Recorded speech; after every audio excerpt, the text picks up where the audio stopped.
Naruto's Akatsuki has been considered the badass, most, coolest organization in shonen history. Not necessarily being biased about it from other people's perspectives, I just believe there's a reason why everyone prefers or loves the Akatsuki more than any other anime organizations that we've seen. Now, to be fair, this is a video explaining why people love and prefer the Akatsuki over other anime groups, not necessarily claiming they are the best by effect, because everyone sees different things. But the Akatsuki is one major thing in the anime community. It's very iconic, to the black cloaks, to the red clouds, to everyone's character design. Everyone has different character designs wearing that jacket with red clouds, and it just works. Anyone can rock it in the Akatsuki. Some look cooler than others wearing it, but the moment you saw this cloak in Naruto, you knew someone was going to die,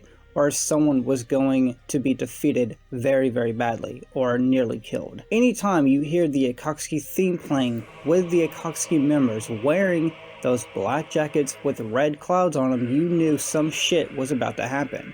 The Akatsuki has been around for maybe about 20 years, nearly 20 years at this point. It's been a very long time, and they've been very iconic, very memorable, very loved. Now, not everyone in the Akatsuki has a backstory or a deep ideology, and I think that really has to do with a time issue. If we spent too much time on every little backstory of a member, it could waste time for the main plot of the story. At the same time, over the years, people want to know more about Hidan and Kakuzu because there was a lot of mystery storytelling behind both of them. Kakuzu survived and fought the first Hokage along with his obsession with money. Hidan with his obsession with Jashin that was not completely executed, and people are still debating, is he alive or dead down there? A character like Deidara, who I prefer as my favorite Akatsuki member, not the best written, but my favorite just because of how fun and interesting of a character he was, I would have preferred a little more depth to him, explaining why was he a terrorist when he was only like 18 or 17 at the time, and the time he died he was 19, already doing suicidal and executing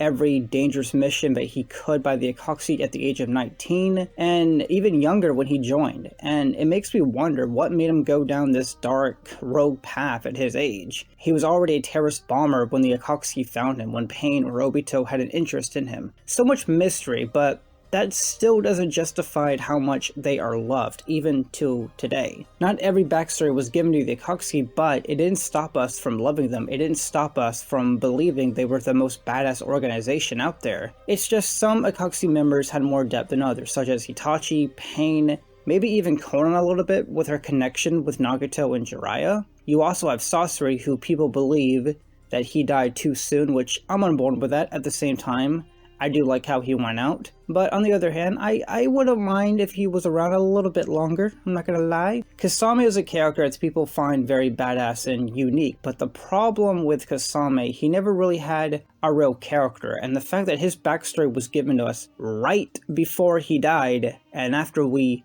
got his backstory, well, Kasame died.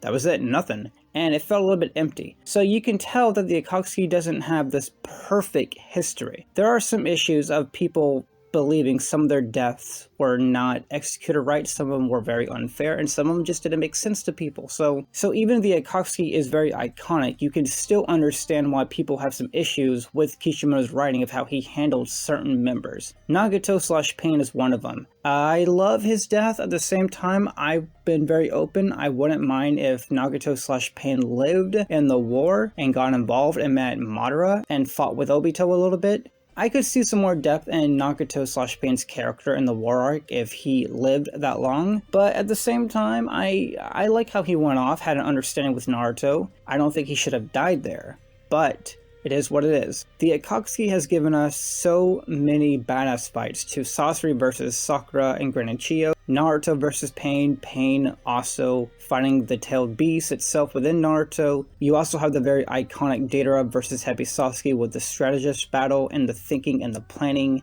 and the shocking value of this fight. You couldn't tell which one was going to win or lose. So many amazing fights. You also have Kakasu and Hidan versus Asuma's team, along with Kakashi being there, Shikamaru taking down Hidan with his strategist's ideals, and screwed over Kakazu of putting his blood instead of Shikamaru's, and they got him like that. It was amazing. It was amazing value when it comes to character writing and story, and just for a shonen battle anime. Naruto has always been known to be a very different choreographed shonen battle anime. The fights had strategy, it had planning, it had learning from your mistakes and use that for your future experience to take the enemy down. It was incredible. The Akatsuki has given us so many amazing battles, but it was also the character writing that pushed everyone's motivation to even give us such a great fight. You have to have a character arc first to learn more, to know more, and take that experience with you to your next battle.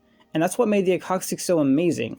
They were higher up, they were different, they were stronger, but there was a reason for that. They did forbidden things, learned forbidden jutsu, broke the rules to get where they are at. Some of them had very tragic backstories. It's like Pain said, I've come too far. I have no regrets. I can't have any regrets. The Akatsuki is an organization where once you join in, your past is forever the past, and you can only move forward with them. And the organization is your new family and home. We've seen proof of this with Pain's ideology of changing the Hidden Rain into something more peaceful. Everyone worships Pain, and they know he will protect them. They all worship him as their new god, along with Konan being known as the Lady Angel for good luck. Sasori, who deserted his own home for 20 years and continued his ideology of becoming a true puppet with no pain or love. He told Sakura if his grandmother died in front of him, he wouldn't feel anything at all.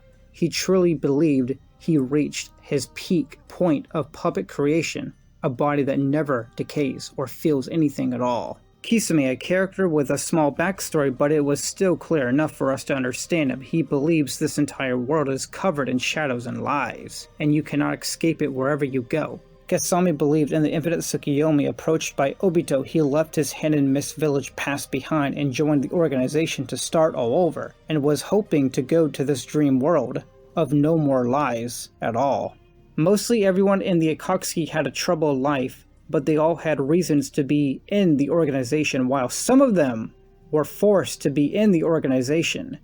People say the Akatsuki were all being used, right? But I think people keep forgetting that everyone in the organization itself already knew this. Pain wants to use the Akatsuki to help him control the ninja system in wars. But it's pretty obvious everyone else doesn't have the same goal that he does, but they have no choice but to follow it. Hidan was the first person to call Pain out, told him he wasn't planning to be loyal to this group forever, and he had his own goals to achieve. Same with Deidara of his love and passion of creating new art, Kakazu of his job of bounty hunting, Hitachi being a spy protecting the leaf from the shadows, Sasori on collecting human puppets for eternity. It's pretty obvious they'd rather not be part of Pain's plan.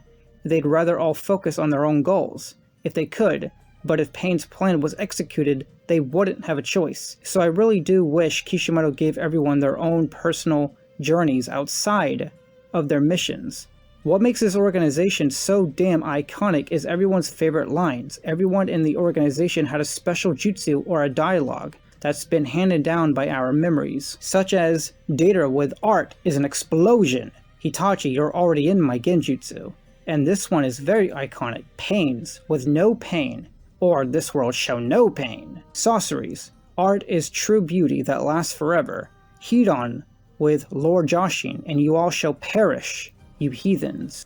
Most of them have a very iconic and memorable line that makes you love them 10 times more. The Akatsuki is truly a loved organization and a very powerful organization, and we can't help but just to be thankful for this creation. They're too iconic, too memorable, their character arcs taught us a lot, and they will forever be known in the anime history books as the Akatsuki. That is both powerful, loved, and very memorable to all their jutsus, their abilities, their lines, their dialogue scenes of certain fights, the fights they gave us in general.